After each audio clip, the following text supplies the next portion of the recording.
Samadhi we call collectedness in our practice as compared to concentration. That's a big difference here, because the word samadhi is usually understood as concentration in today's interpretation of the texts. But we call it collectedness because we're not actually forcing the mind. We're not concentrating the mind at all. We're actually doing the opposite. We're releasing and relaxing the mind, moving out of the picture and cultivating only wholesome states until the mind becomes very still and unified. And so that's where we're going with this practice.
On the journey for me, what drew me to this practice, well, to the path in general, was a lot because of meditation. And when I sat my first 10-day retreat, I just knew that this was what I wanted to be doing the rest of my life. Because I felt like I was searching for something and I just couldn't find it for, well, like almost 30 years. And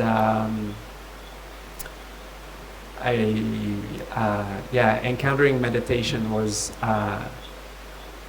just this opening, this thing that was just so revealing.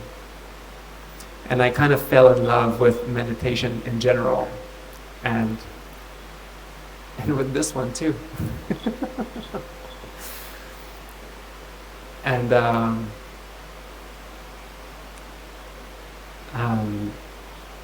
I was really into consciousness and understanding the mind and trying different kinds of meditations, and it was a blessing in so many ways to try all these different things, from yogic oriented meditation practices, mantra practices like Oming. I was reciting the Maha Mantra for quite a while. For those of you who know what Hare Krishna is all about. And then, but actually reciting mantras kind of gave me headaches very often. It was really nice, like Om Namo Narayanaya, Om Namo Narayana. It was like really beautiful. There's a lot of goodness, and I remember watching tapes at a Shivananda ashram of like Swami Vishnudevananda, who's like reciting that mantra, and like the camera is filming him, and every time he finishes the mantra, like the camera just glitches and just goes like zzz. Zzz. And so I was like, these meditation practices were quite impressive in their own ways, and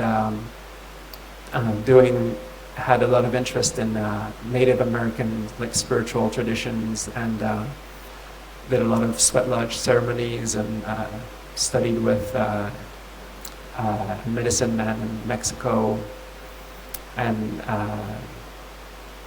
I have Mi'kmaq blood, so in Quebec that's like the First Nation, well, one of the big First Nations, and I spent some times in like powwows and learning from the medicine men.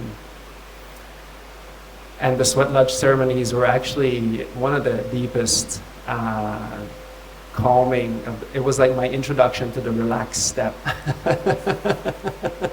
Because these sweat lodges are so hot, and I would stay in there for a really long time. And I would come out like completely empty, and it was just such an amazing feeling. Like a stronger feeling even than 10-day Vipassanā Goenka retreats that I had, which I did quite a few of, and not to compare or anything, but it was just this aspect of the mind which I hadn't experienced with any other meditation practices.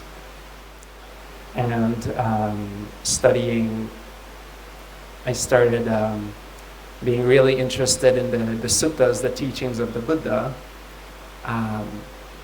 And I started to question, my own meditation, because I was practicing some kinds of Vipassana at that time, and I was really wondering what the Buddha was talking about when he was talking about the jhanas and all of these things. And as I was being told to be afraid of jhana, basically, and to stay away from that stuff and the joy, and basically be scared of it, because you would become addicted to the joy, or like look for it to come, and then it doesn't come, and then you get angry, kind of thing.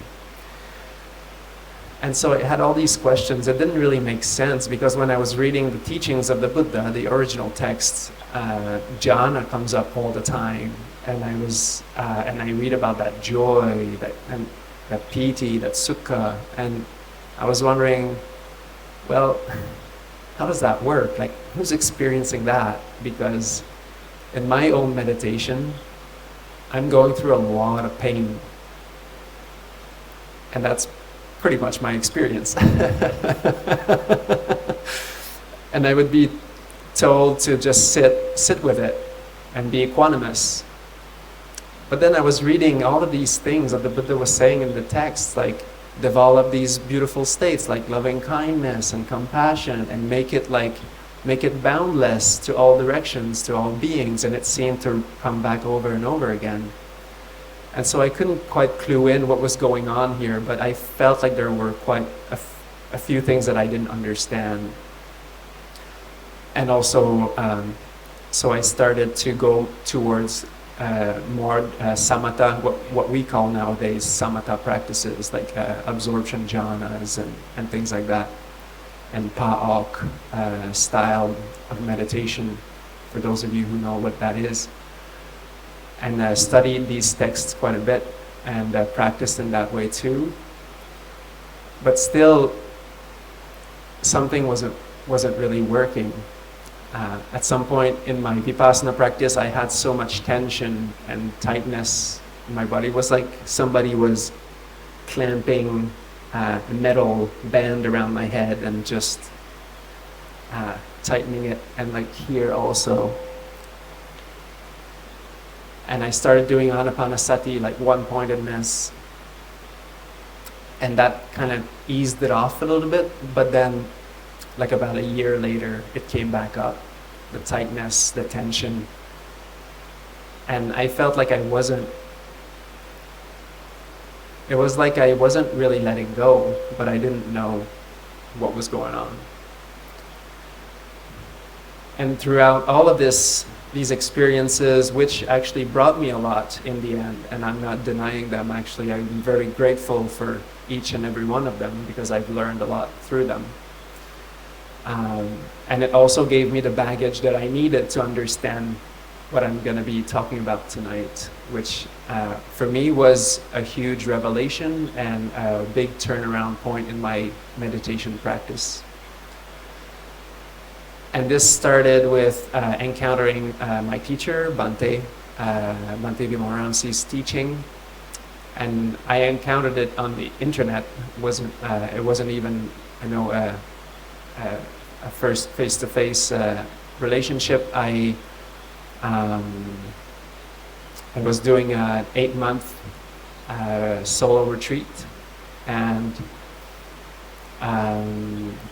it was just before I was going to go to Burma to receive ordination I had Pa Sayadaw's signature on my visa, and my flight ticket was booked, and everything was set up. I was going to Burma and ordaining, and I just had to do it. I had 8 months before, so I just decided to do a retreat by myself at my place. And then I discovered Bhante's teachings, and all the questions that I had around, why isn't what I'm practicing, it feels like it's not what I'm reading in the teachings of the Buddha. Like, why is it so different? And he would just answer all of my questions, basically, one after the other. And these questions I asked to quite a lot of renowned monks in reputed traditions like Pa and Thai Forest. And so tonight is we'll be exploring a little bit more why I call this natural samadhi, and how the mind becomes unified and collected by understanding the nature of the mind, and not by forcing anything, not by controlling the mind, but by understanding really well which state does what to the mind, and how do we cultivate the mind so that by wisdom it becomes unified and collected and uplifted. And so this is something that we call, this samadhi, we call collectedness in our practice, as compared to concentration. And that's a big difference here, because the word samadhi is usually understood as concentration in today's interpretation of the texts. But we call it collectedness because we're not actually forcing the mind. We're not concentrating the mind at all. We're actually doing the opposite. We're releasing and relaxing the mind, moving out of the picture and cultivating only wholesome states until the mind becomes very still and unified. And so that's where we're going with this practice. And the Buddha had this beautiful analogy, and this is the sutta that I'll be basing myself from tonight. It's the analogy of the cloth. And he would say, the mind is like a piece of cloth, and that, like this, you would have a piece of white cloth that is dirty, that is soiled, that is not clean, it's got some grease on it, and you would try to dye it, and then you would pull it out, and whatever the color it would be, it would still be spotted, and it would be not clean. It wouldn't be bright in color. It would just be spotted. And I actually tried to make a robe once out of refused, kind of discarded cloth from one of my my supporters, and she just gave me like this really old piece of cotton, and you could kind of see a little bit of stains, but not that much. It looked old. And then I dyed it after I sewed it by hand. I was really dedicated, and with the needle and all the things. And then I dyed it, and when I pulled it out, like, it was so dirty. It was really like you had these big stains that you couldn't even see before it was dyed, because at least it was kind of like different shades of white or beige or whatever it was. But when it was dyed, it was like really obvious, like these big spots. And then I wore it one day. I meditated, I stood up, and it tore apart. So that was it. That was all my work. And so I just think that analogy has so many ways that it works, but the mind is so subtle, and it's kind of like that white cloth, and when it's dirty, sometimes you don't really see it until you start doing something, and then it really shows, and it gives you a contrast.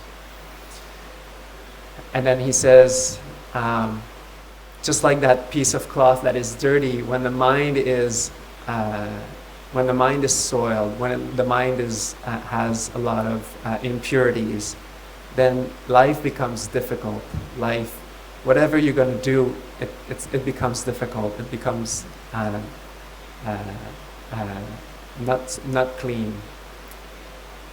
But if the cloth is clean and if the cloth is white and new and spotless, then you can dye it any kind of color and it's going to come out bright, it's going to come out beautiful. And so the mind is just the same. And then he launches into, so what are these imperfections of the mind? So what are these states that are staining our minds? And tonight I gave you all a pen. I think I missed David, but I hope you have a pen. Great, yeah. You came prepared. And so I don't really have a piece of paper for everybody, but I think there's an extra blank page at the end of the puja book. And I would invite you to kind of take one sheet here and maybe draw a line and split that sheet into two. So what do you think are the stains of the mind? What came up in your mind today? When your mind got distracted, what was the story? What came up? And we have a microphone. I don't know if it's going to work. But so I was basically thinking about what I'm doing after the retreat, for example. Yeah, that's a good one. Good. And what was it that you were thinking about? Well, I mean, in a general way. Travel plans or travel plans, where you want to go. Maybe some life decisions. Yes. Yeah. Yes, good. Great. So, in what category would that fall into? Maybe like looking for external experiences that are not here now, but we're looking ahead, like wanting, a little bit of wanting. Yeah. The Buddha would call these things, it would be put in the same category as like wanting some kind of sensory experience. So the sense is kama chanda. Great. So that's a great example. Anybody else had, I don't know, something maybe a little... Tu tiens le micro comme ça, vers toi, oui.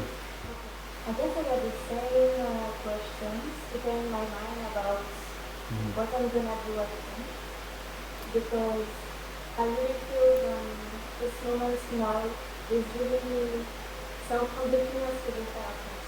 Ah. Je peux parler en français? Oui. Et je me rends compte que ça va définir mon futur et ce que je vais faire en fait dans les prochains mois, dans les prochains jours.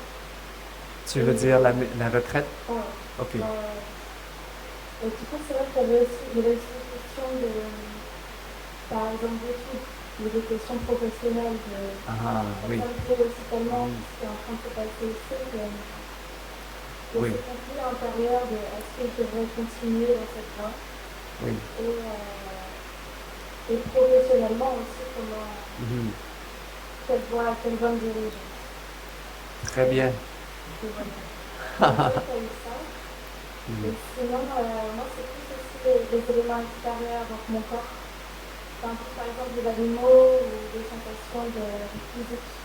Ou alors un bruit extérieur, quelqu'un qui peut se lever, ou alors une lumière. Qui viennent te tirer en dehors de la méditation. Ouais. Ok.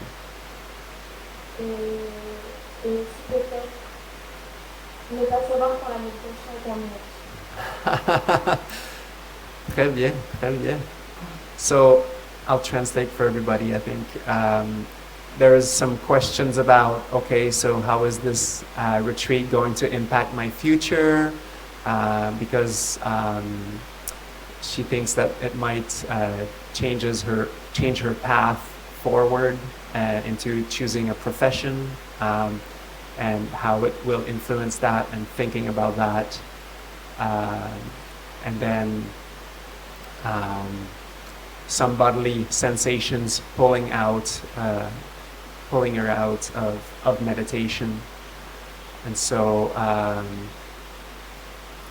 what, let's say the first one, maybe like thinking about this kind of thinking process of, future plans also. Could that be categorized that as some kind of like maybe not full-fledged worrying, but maybe a little bit, or not worrying, but or a little bit of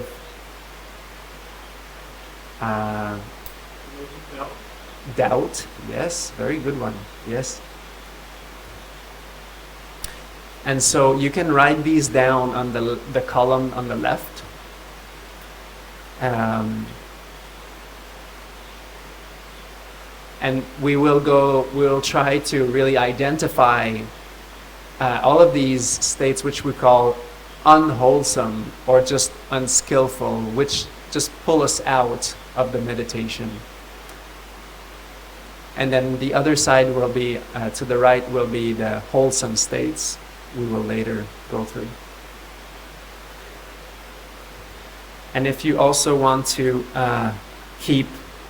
so basically if you want to separate like this and then separate like this. Because here we will have the unwholesome states, wholesome states, and their nature, their qualities, what they do to the mind. Sorry, I should have said that earlier. Wholesome can also be understood as skillful, and unwholesome as unskillful. Just something, these states that are beneficial for us, for our meditation, for our lives, and states that are not so beneficial. And then at the bottom will be their qualities or their nature. We will explore a little bit more. So the nature of unwholesome states and the nature of wholesome states. Because this is also called panya, wisdom. We need to understand these states so that we can understand what we're doing here now in the meditation. And so I said I was annoyed, so that's another one. You can write that down. Annoyance. There was these painful sensations. So painful sensations pulling us out of the meditation. Yes, they are painful sensations, but what is the impact they have on the mind? Yes. Anger. And now we're getting spicy.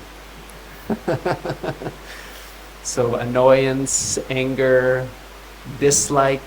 I like dislike because it's not necessarily full-fledged hatred or anger, but it's there. It's not liking something, pushing away, wanting it to change. Anybody had a lot of distractions, like all the time? Yeah, great. Yay. Great. Yeah. What would that be called?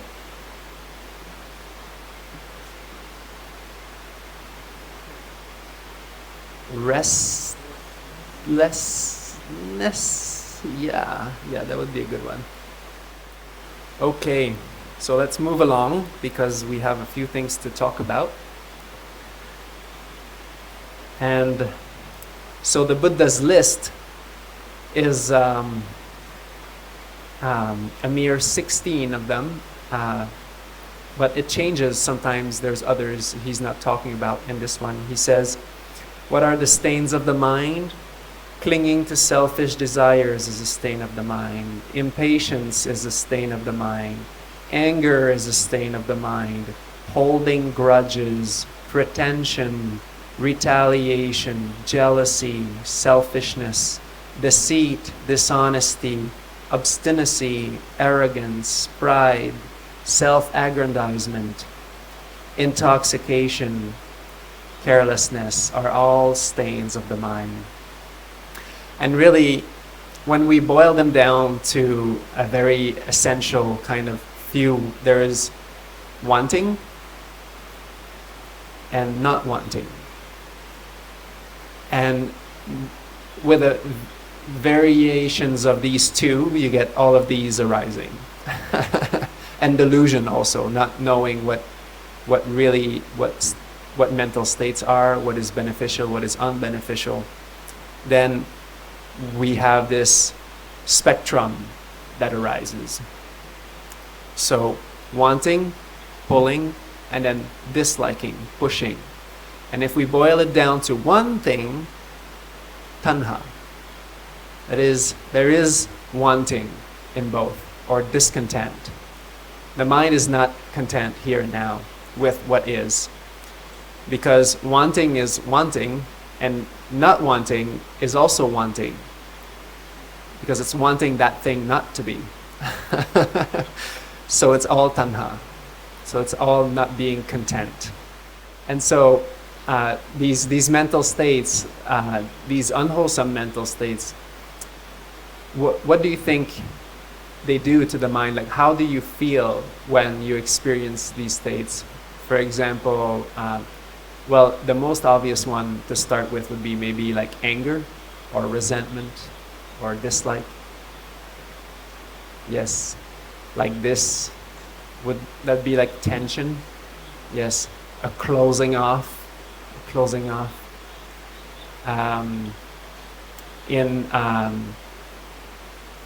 In acupressure treatments, we call this principle of storing our traumas into our bodies, we call that armoring. And acupressure is actually about disengaging this and reopening up.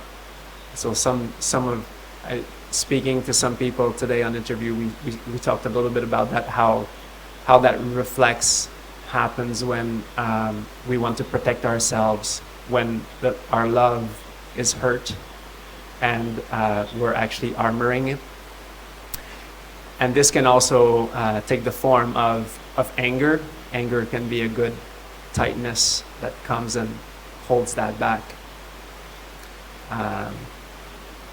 So it's a distortion, and it comes and it distorts our reality. Then we don't see clearly, we see with a taint. We have a bias a little bit. And so that tension, that tightness, that constriction, that protection, yes. Like the mind is also kind of shrinking. Would you say that the mind is composed at that point?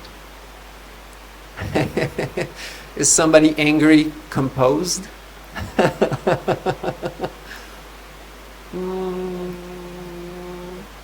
I don't think so. Is their mind unified, collected, resting peacefully? No. It's quite the opposite, actually. It's like it cannot settle. So anger, it's funny. Anger needs a storyline.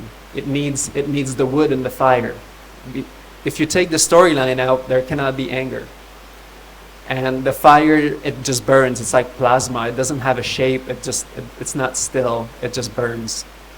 It doesn't rest.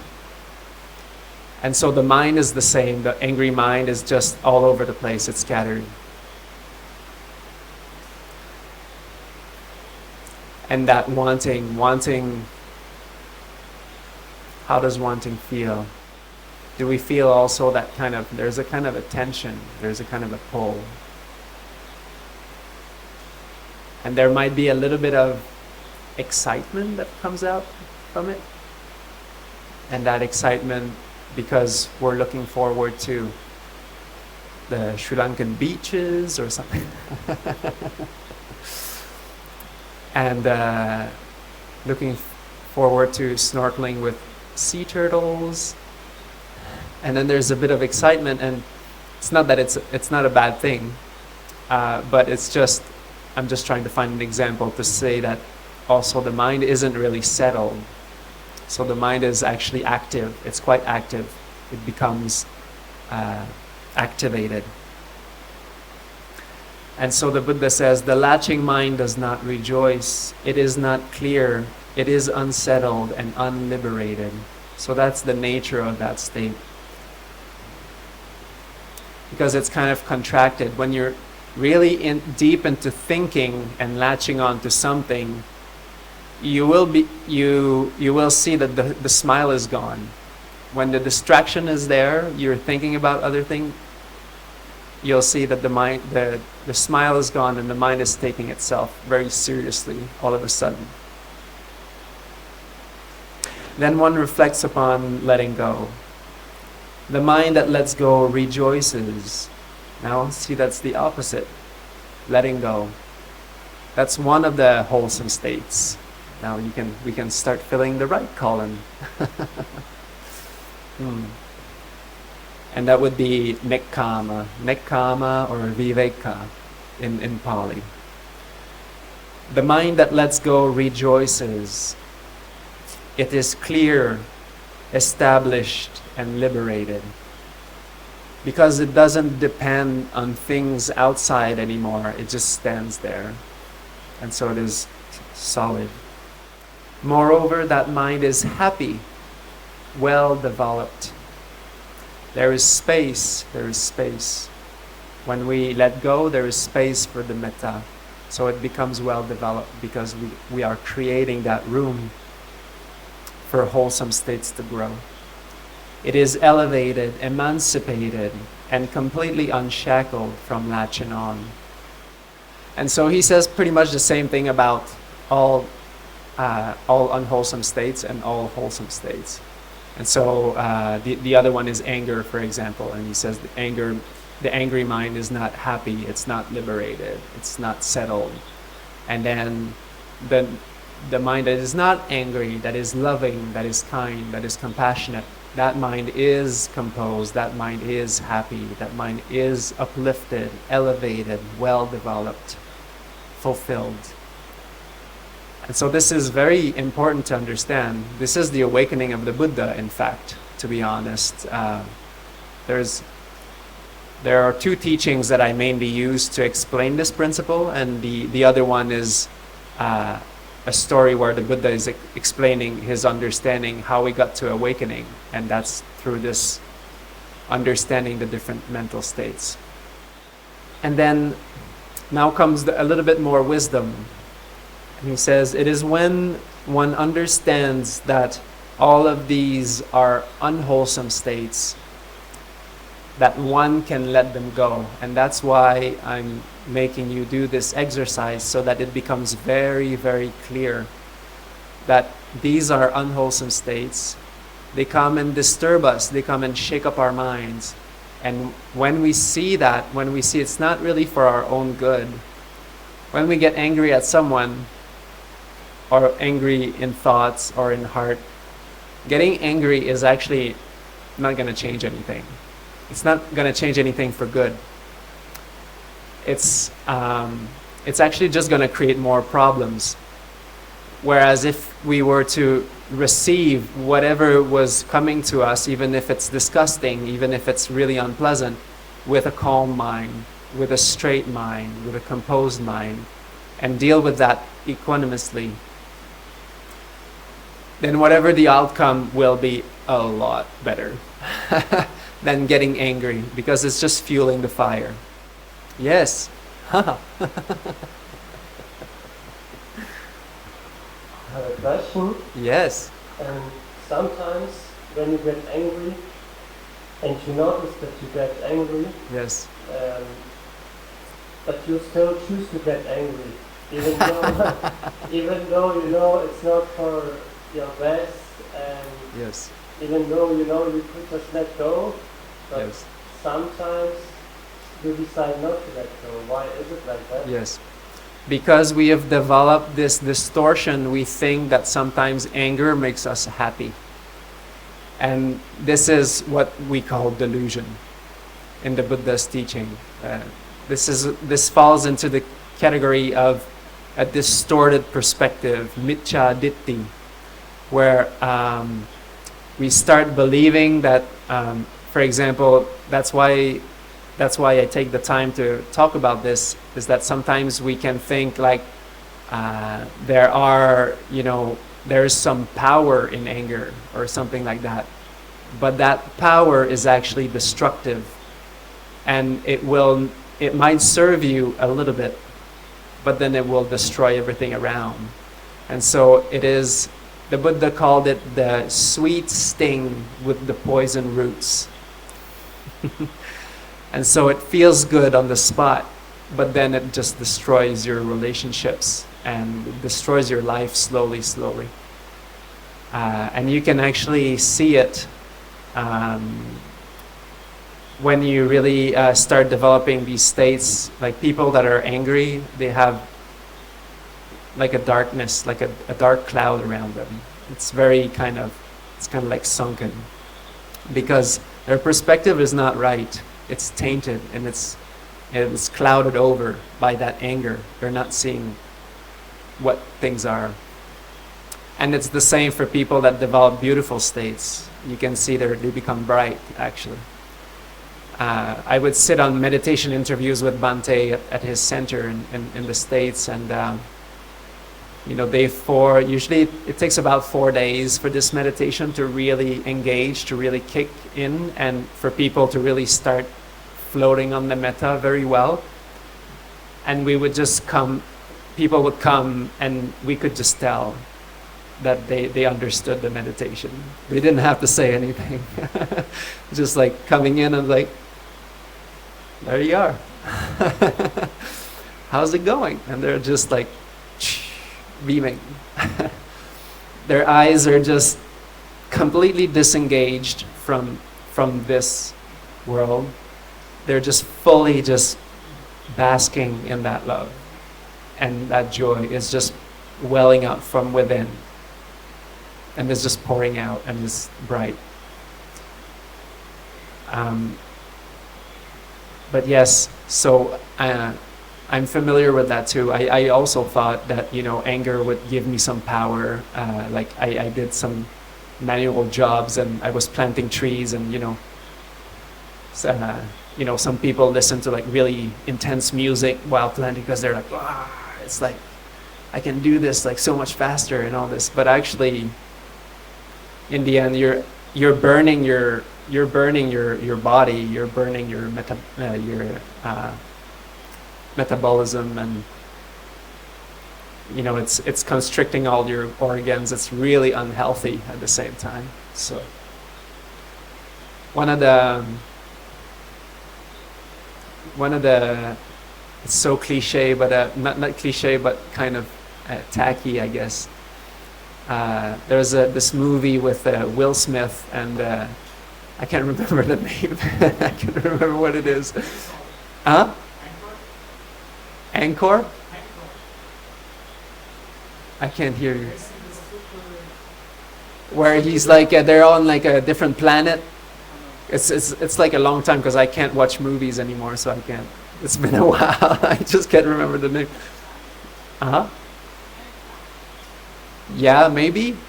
And he has a son, and there's these like crazy creatures that are like just like killing everybody or whatever it is. It's like really nasty. And the beast, like the ETs, they sense fear, and that's the only way that they can find humans.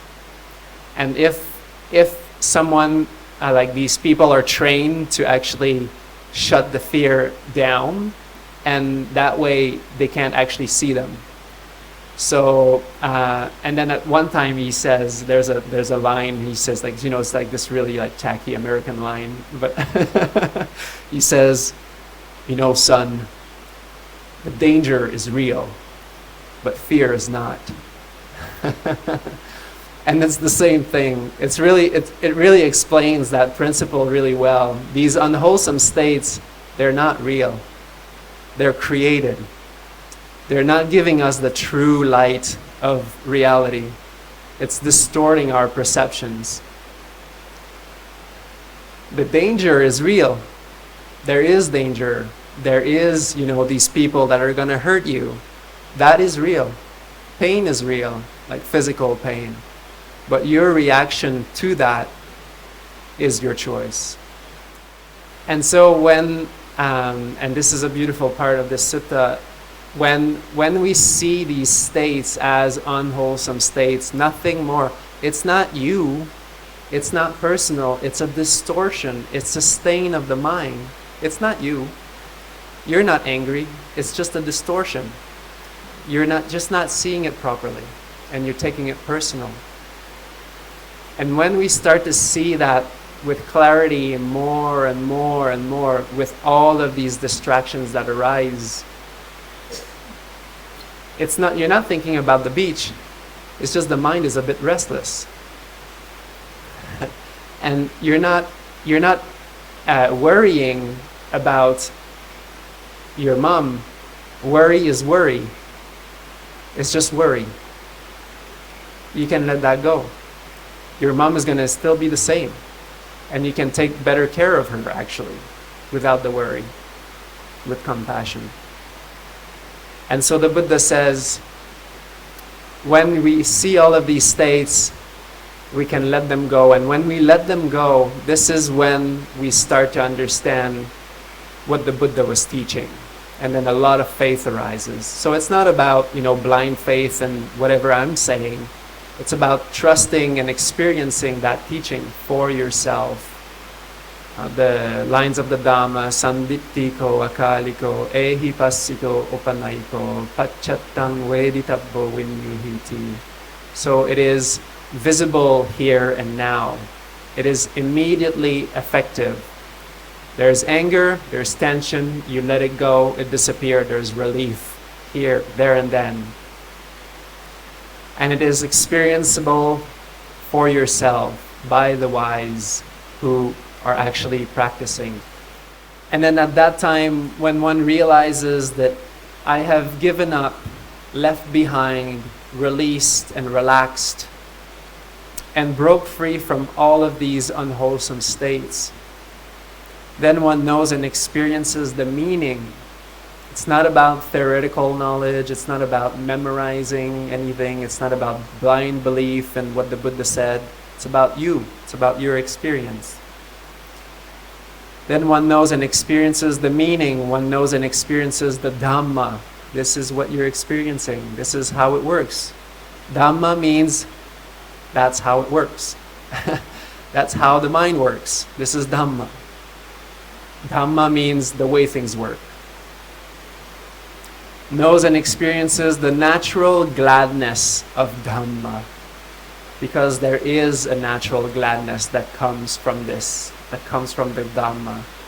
Holding on the virtues, following the virtues, that blameless joy that arises, to be generous, to cultivate these wholesome states, compassion, kindness, love. And from that gladness, joy arises. See, when we keep letting go of these unwholesome states, there is no other choice. Gladness and joy will arise. And this you can start writing, filling up the right column again. These are all wholesome states. Gladness, that joy. From that joyful mind, the body calms down. It becomes calm, passaddhi. So that tranquility aspect, this is another wholesome state. And it comes from gladness and joy. Isn't that beautiful? Calm in body, one experiences happiness, sukha. So happiness is another. Sukha, ease also. Ease of mind. And with a happy mind comes samadhi. Sukhino chittang samadhiyati. With a happy mind, with a mind that is at ease, the mind becomes collected, it becomes unified. And so this is why we called Samadhi collectedness and not concentration. Because here the Buddha is not talking about pinpointing your awareness or anything. He's talking about cultivating gladness, joy, tranquility, and then collectedness with happiness. And this sequence is what I call natural samadhi. And this is the core of what we learn to do on this retreat. And so going now towards more wholesome states, I really like this poem, especially in the beginning of in the beginning days of the practice, and it's by Clarissa Pinkola Estes. It's called Refuse to Fall Down. Refuse to fall down. And if you cannot refuse to fall down, refuse to stay down. If you cannot refuse to stay down, lift your heart towards heaven. And like a hungry beggar, ask that it be filled. And it will be filled. You may be pushed down, you may be kept from rising, but no one can keep you from lifting your heart towards heaven. And so this is what you want to be doing over and over and over again, especially the first days. Have faith, keep smiling, keep radiating love, keep your spiritual friend in your heart, and don't give up. Keep using the 6 hours and release, relax everything that comes in the way. And you will see that gladness will start to arise. That joy will start to arise. And you keep lifting your heart towards heaven. And there's 4 states that are particularly extremely wholesome that the Buddha taught, that are really close to what I just read, to lifting your heart towards heaven. What would be a heaven? Heaven in Pali. There's a few words for it, but because it's not the same cosmology in Christianity and Buddhism, but maybe a Deva Loka. Yeah, Devaloka or a Brahmaloka. Devaloka is like basically the plane of higher beings, and the Brahmaloka is like the plane of like the kind of the beings that are overseeing everything, which are like called Brahma. Brahma is like basically God. And these 4 states in ancient Vedic tradition were understood as the abiding of Brahma, the abiding of God. And these 4 states were loving kindness. Is that what you said? Huh? The Brahmavihāras, the 4 Brahmavihāras. Yes, so that's what I want to know. Each of them. The Brahmavihāras is like Brahma is God. Brahma is basically the being that is overseeing all the beings. And that being was said to be dwelling vihara in 4 states only, nothing else. Metta, loving kindness. Karuna, compassion. Muditā, sympathetic joy or joy, or yes. And upeka, which equanimity, I like to call it radiant poise or radiant calm, steadiness of mind. Just this beautiful poise, blissful poise of mind. And so Brahma can only live in these 4 states: love, compassion, joy, and blissful equanimity. And so the Buddha said that of all human emotions that we can cultivate and feel in our lives, this is the highest.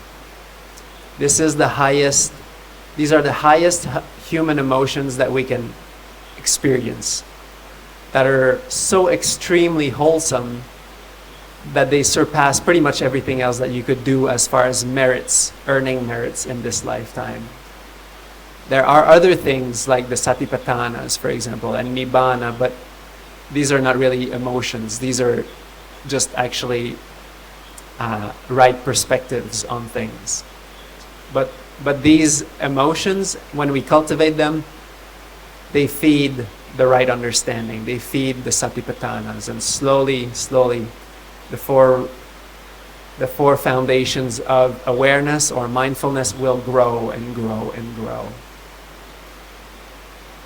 And so these, I hope you wrote these 4 in the wholesome column, because they are pretty wholesome. They're as wholesome as it gets.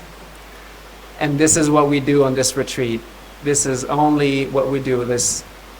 We're not messing around. We're not wasting our time in lower merits. We just go right to the top. And so in many ways, the Buddha's advice was also to lift our hearts towards heaven all the time. In a teaching, the simile of the saw, the Kakachupama Sutta, he would say, you should love even the person who would be taking you away and, well, that's kind of a harsh simile. But even if someone were to come and take you apart limb by limb, you should have love for them, compassion for them. This is how much you should practice, monks. So this is how much he made of it, and this is how important that is. And so to lift our hearts towards heaven all the time. And once you have that established within you, nobody can rip that away. When it's well established, then you have it. And love and joy and happiness, they all come together. When you have love in your heart that is just abundant, just like this, for no other reason, you have unlimited free happiness here and now. And it will also make your life full of meaning, full of meaning. And so the Buddha would usually say it in this way: one meditates with a heart filled with boundless love, suffusing one direction, a second, a third, and a fourth, above, below, and everywhere across, to all living beings in this boundless universe. One meditates with a heart filled with love, vast, expansive, measureless, free from anger and impatience. And this will come. This is the next meditation instructions, but right now we're building it up. We're working on the resonant frequency of that love until it gets more potent, and then we will open up. And we will see on interviews, I will change your meditation instructions when I see that certain things are happening, and I will let you know.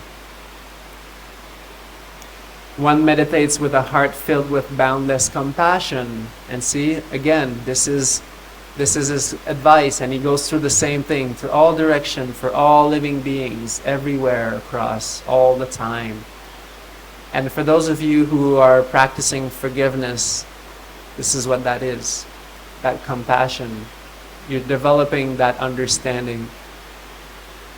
Compassion is very powerful because when we understand people's problems, people's suffering, people that are hurting us are actually hurt themselves in the first place.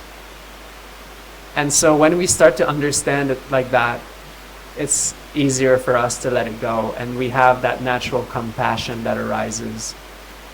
And we don't need to be best friends. We don't need to spend every day all day together. We don't even need to talk. But at least you can be at peace, and you can have the right mindset, Samādhi, that these beings are just suffering, and they're given that to you. But you don't need to keep it. You don't need to hold it. You don't need to carry it around with you. And then one meditates with a heart filled with boundless joy, and then with boundless calm. So slowly we will go through this whole sequence on this retreat. And so the Buddha says there is this, there is the base, there is the sublime, and there is the release from this whole field of conceptual thinking. And so here he's talking about Nibbana. So he's talking about there is this, there's the base, there are all these unwholesome states. And then there is the sublime, there are the wholesome states. And when we know that difference, we can move towards the wholesome states. And so we don't get fooled by the unwholesome ones. And then beyond that, there is Nibbana. There is the release from this whole field of concepts, of papancha, of mental fabrications. Continually observing and understanding in this way, one's mind is released from the inclination from clinging outwardly, from the inclination of projecting in the future, bhavatanha, and from the inclination to carelessness. So when we go beyond the whole field of concepts, these things cannot arise. Like clinging to the future, clinging to all these things, it just doesn't have a basis. The fire has lost its fuel. In that release, one knows this is release. One directly knows unwholesome states have been overcome. Lived is the spiritual life. Done is what should be done. There is no more conceit here. There is no more pride. There is no more ego. There is no more identification with all of this. Monks, I say that this monk is cleansed by inner bathing. And so again, coming back to this analogy of the cloth and bathing and purifying the mind. And so here, what this all means is basically attaining like full awakening, for example. This is what that sequence means. Like in this release, one knows this is release or this is liberation. But we can still know for ourselves as we walk this path that this is liberation, this is release, it is moving towards that. And in another way, he's just also again talking about all of this is what brought him there, what made him understand awakening. And at the time of the Buddha, there was a lot of ritual bathing. There was a lot of rituals in general, but this was India at the time of the Buddha, and ritual bathing was kind of it's still going on quite strongly again still to this day. Like bathing in the Ganga, bathing in the Ganges. People think that it's actually cleansing them from their sins or cleansing them from whatever unwholesome things that they've done. And so one of the Brahmins come to the Buddha and he says, does the respected Gautama sometimes go to the Bahuka river to bathe? Why, Brahmin, go to bathe to the Bahuka? What will the Bahuka river do? Dear Gautama, the Bahuka river is believed by most people to bring fortune, to bring goodness, punya, to bring merit. Most people go to the Bahuka river to wash away the unrighteous actions they have committed. To this the Buddha replied, Bahuka and Adikaka, Gaya and Sundarika too, Saraswati and Prayaga, and the river Bahumati. The misguided may forever jump into without brushing off dark actions. What will the Sundarika do? What will the Prayaga? What the Bahuka? They do not cleanse those who have done hurtful actions. Hateful men bent on harmful deeds. For those bright in heart, it is ever spring. For those bright in heart, the day is ever sacred. for those bright in heart, bright in actions, are ever truly practicing. It is here, Brahman, that you should bathe and be a refuge for all living beings. And if you speak no lie, and if you harm not the living, and if you take not what isn't yours, and if you be faithful and not selfish, what need you go to Gaya when all the wells will be your Gaya?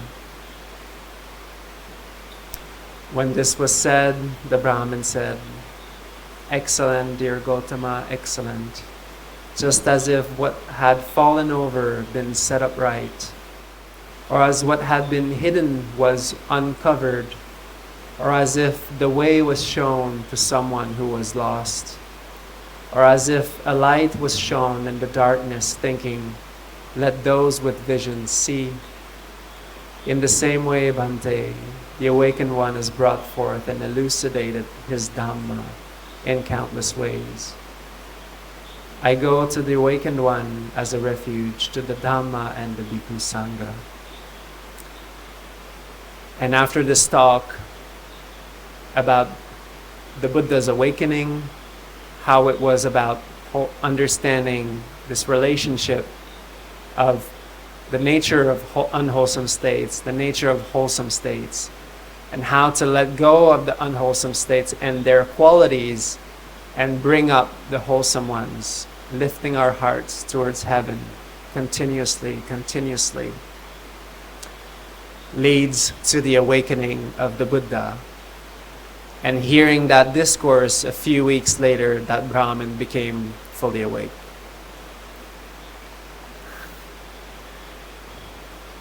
And so on a light note, yes. I have a question. Could you maybe bring some examples for the other wholesome states, so they are clear, more clear? About the wholesome states? Yes. Yes. Basically, the most wholesome human emotions, I just spoke about them. So anything that is based in those four qualities: love, loving kindness, compassion, joy, and mental steadiness, composure, mental composure. Any actions that are based upon those, you could be helping your mom with loving kindness. You could be helping the needy with compassion. All of this is times where you're cultivating something highly, highly wholesome and beneficial. And the more you have it, the more impactful it will be. This is all mental conditioning. We are conditioning our minds every second that we are alive, that we want it or not. If we watch a horror movie, we're conditioning our minds to see these ugly pictures of people hurting themselves and blood and all this. And it brings up these emotions in our minds, even just watching a movie, because it's like the brain is this. That's what neuroplasticity is. It absorbs what it sees, it absorbs its experience, and what we put in front of it, it will just take it in. And it's the same thing with wholesome states. So we're using that neuroplasticity to mold our brain in the really wholesome way. Yes?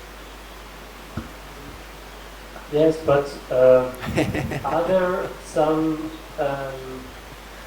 emotions that are directly connected to the four states, so we can Yes. differentiate and Yes. say, okay, this is compassion, and maybe this is something else. Yes, yes, of course. Well, like the other day, it was like half dark, and this leaf fell under my foot as I was putting it down, and it looked like a frog jumping. And I just immediately, I felt that kind of love and compassion, which stopped me like immediately from stepping on it. And it was just a leaf, but I thought it was a frog. And so I thought, so that's an example. When that kind of thing happens, you could, that's why generosity is also so important in the Buddhist teaching. Generosity means also just helping in general. Generosity is like the Seva. You know what Seva is in like Hinduism and like these traditions? It's like of giving of your time, of giving like of your labor and things like that. It's because when you do Seva, selfless service, and generosity, that's kind of what we mean by that, is that you are actually, this is an opportunity for you to develop and grow these qualities at the same time of that loving kindness, like taking care of, somebody's needs. That's where you find these states usually. And that's why I say, remember a baby holding a baby. Sometimes I'll talk about playing with kids or caring for kids, because these wholesome states, when you're babysitting, or any mother will know that kids will take all of your attention. So all of your awareness will be with them because they don't have it. They don't have the external perception of like what is dangerous, what is to be avoided, what is to be, what things are what. And so you have to be that for them. And it comes with compassion, because you know that if you see that child getting hurt, it just feels terrible. And so you have that direct connection, that compassion. It could be, when you save a little animal, something like that, from being, killed. Or Bhante would, when somebody would have a real hard time in life and their meditation, he would say, just go to the fishery, or just go to any kind of supermarket and just buy a few lobsters, like live lobsters, and go release them in the ocean and see how that feels. Or like chickens that are just waiting to be slaughtered, goats. He would just, say, just go buy one and then just go release it, see how you feel. And so that would actually help them. All of these wholesome states, they're all connected like that. There's, and that's why a lot of people will come to monasteries, for example, to give of their time, to cook. For me, there's usually, before you become a monk, you go around many monasteries, usually checking out, which community is best for you and what you like. And at the same time, it's your opportunity to serve the Sangha. And for me, I have a lot of very beautiful memories of that, even if it wasn't always perfect, cooking for the Sangha, offering in their bowl. I was just like so happy every time, like these monks are like holding, like, I don't know how, at that time I was like, I don't know how many rules, but like they're so like deliberately compassionate and like making sure like we can't even like tear a leaf apart that's alive, like we can't hurt vegetation. And I just thought that this was so beautiful, and to serve that was just so uplifting. And so this is where you find these states. Like I was telling the story that my spiritual friend was my best friend, Clovis. And we used to surf together, and I tried to find the best kind of visualization that would just bring up the metta for me, like for him. And at some point I was just going through all of my memories, and it was working. But then I started seeing him surfing a really good wave with like the sun, and like he's always smiling anyways, so he's just like smiling and enjoying his life, and that was like super resonant with me because we used to surf together and we would just like have so much fun, and so I would just see him with like just like enjoying his wave, and like, and there was that quality of resonant joy, and that's what like sympathetic joy also is. The Muditā, the third one. I'm trying to find an example maybe for all of them. And so, or the other day I was in Australia and was teaching a retreat there, and I was walking around for exercise in the streets, and Muditā is like, it's interesting. Like there was these two people, these two big guys, like one of them like made fun of the other one. Is like, well, he was having a hard time opening up his car door. And I just saw them having that complicity and just like laughing at him, and I just had this like huge smile on my face, I guess, because I was just being happy because they were happy. They had like, there's nothing to do with Dhamma or anything, but they were just having a good time, and I was just like smiling and like laughing almost with them. And he looks at me, he's like, "Aha, dude, the monk is laughing at you." And I was like, "Oh no." So I thought it was really interesting, because Muditā is just that when you have a lot of these wholesome states, you just become resonant with these states. It's just like, somebody will laugh or smile and you're just like, ah. So that's what Muditā is at the same time. And so it can get you into weird situations like that though. And so I just went, oh no. Anyways, so, or sometimes, I travel a lot and hear all these different languages, and I just tune in with people anyways. So like, what will be my first reaction? I don't even know what they're saying. Like when I'm in the Himalayas, like I don't speak Nepali very well. I know a few words, but it's very limited. But I just, you can tell when people are happy and you're just like resonating with them, and it's just that open flow. And so these wholesome states have a lot of that resonant quality. Is that kind of, yeah? Okay, good. Cool. Great.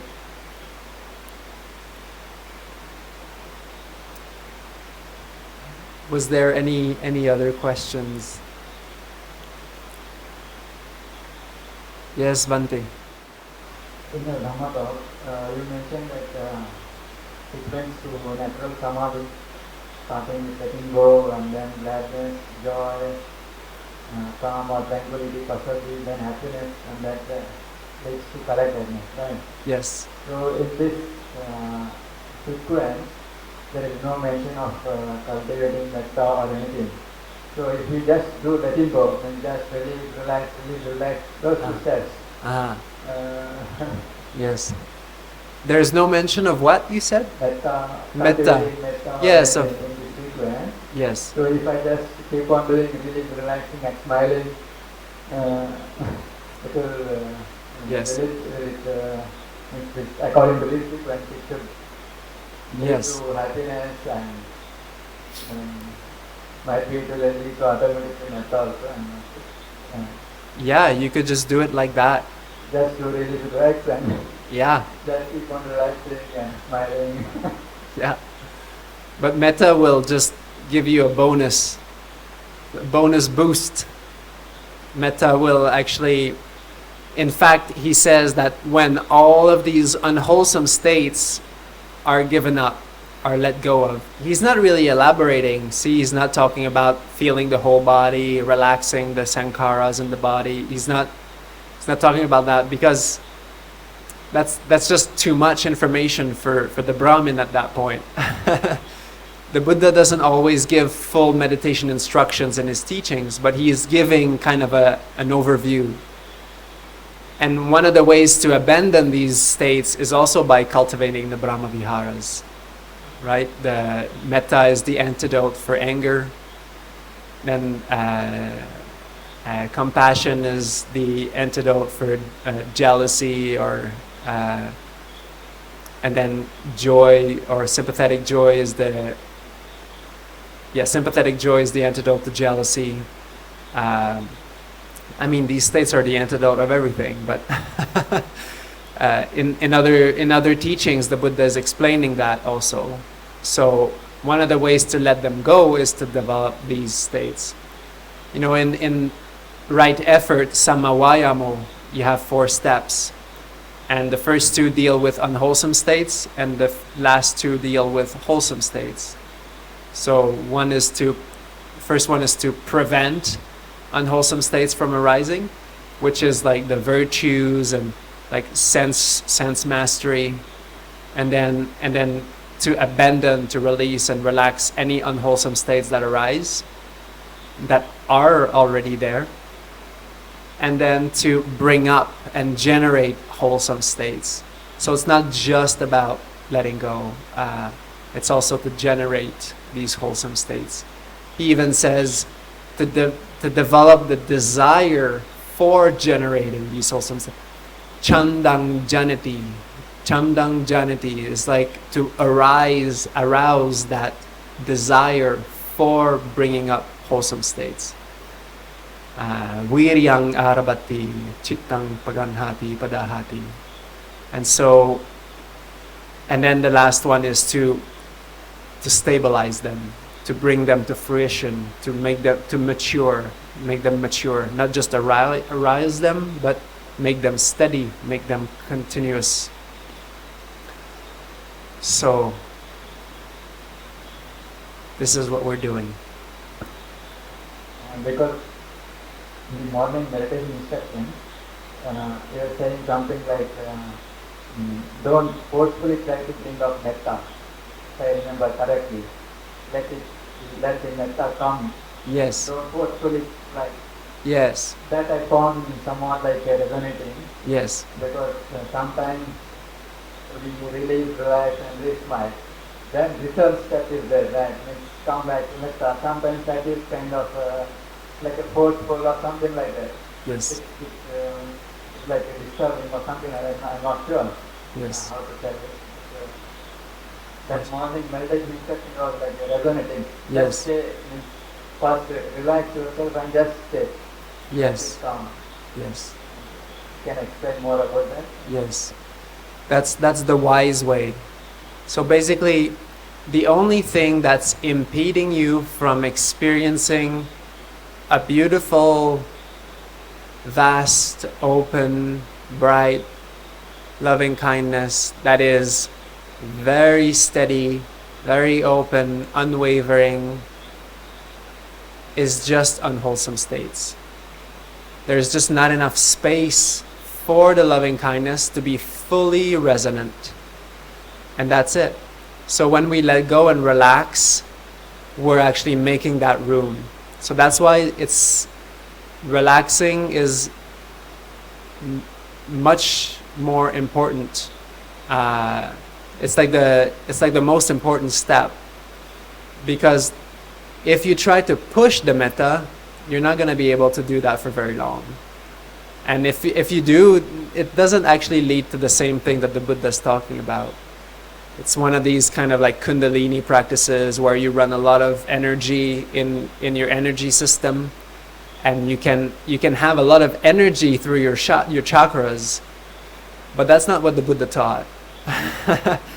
The Buddha taught to have that in a pervasive way, in a relaxed way that leads always to letting go, to more and more letting go, making room.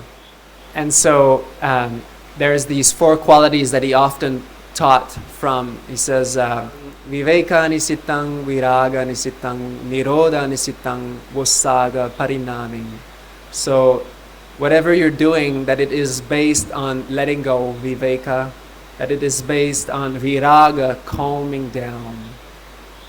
It's not about holding on to even the metta. It's not about this. The metta is also helping us calming down. And it has to be based on this. And Nirodha Nisittang, so it's about bringing things to the end. Like it's about bringing all of these unwholesome states, all the tension to an end, to Nirodha, the end of trouble. And then which culminates, which germinates, which matures and blooms into Vossagga. Vossagga is like, can be understood as literally as relaxation. Some translations translate it like that, or but in these languages, like ussa is like uplifted also, or liberated, which, complete emancipation. So when we practice, we want to have these 4 qualities supporting whatever we're doing. And actually this is in a sutta called Metta Sahagata Sutta in the Samyutta Nikaya. And it's one of the most advanced teachings on how to practice the Brahmaviharas. And that sequence and that teaching is what we use in this practice. So it always has to be based on letting go, on the 6 R's, relaxing. Of course, the Buddha's talking about the 6 R's, but this is like a modern, adaptation just to help us understand. It's just a useful mnemonic device to use in our meditation. It's just right effort, basically. And this will lead us to the right place. It's like, have you ever played Tibetan singing bowls? Or like a bell? Or like these tubes? Well, yes, these tubes that you hit. If you hit it really hard, like you want this bell to ring really loud, you hit it really hard, but the sound is not gonna be good. It's gonna sound like ping. It's not gonna be an actually resonant sound. The hit is too hard. There's too much energy. It doesn't resonate at that level of energy. You need to hit it at just the right strength, just the right pitch. These tiny bowls, they can actually be very resonant if you hit them at the right pitch, at the right place. And then they really resonate and their sound is very beautiful. But if you just smack them, it sounds terrible. And it's the same thing with the metta. So the metta is just to actually find the right pitch for it, which is not a lot of energy. More and more the metta, we will see in this meditation, it calms down too.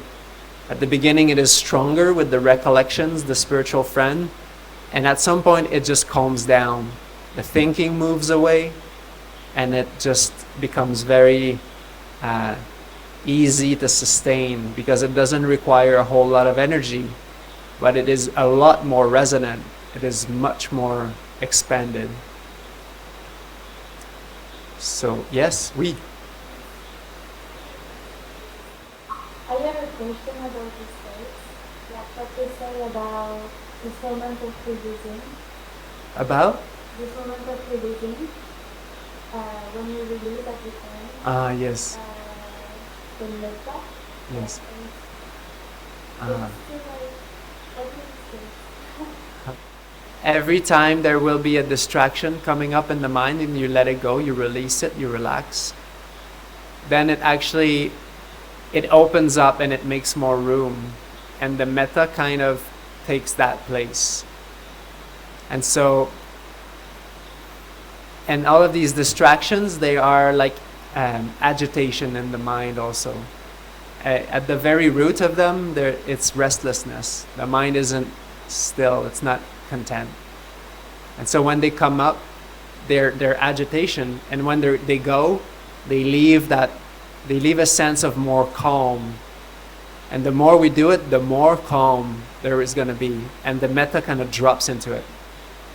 That's why I call that, that's why I keep saying in the guided meditations, for example, relax back into the feeling of love. Because that's the right movement. It's not like, wow, bringing the metta again. It's not that movement. It's actually, the more you relax, you'll see it will just come up so easily. Because you're cleaning out everything else. So it's just got all the room. So I think that's what, okay, good. We'll just end it here.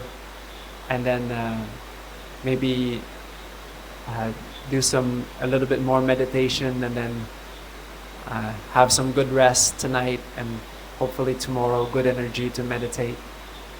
And so let's share our merits, and we will end this here. Page 213. May suffering ones be suffering free, and the fear-struck fearless be. May the grieving shed all grief, and may all beings find relief.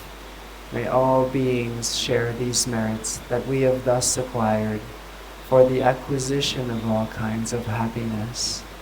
May beings inhabiting space and earth, devas and nagas of mighty powers, share these merits of ours. May they long protect the Buddha's dispensation. Sadhu, sadhu, sadhu. Have a beautiful evening. Keep lifting your heart towards heaven. Keep smiling. I'll see you tomorrow.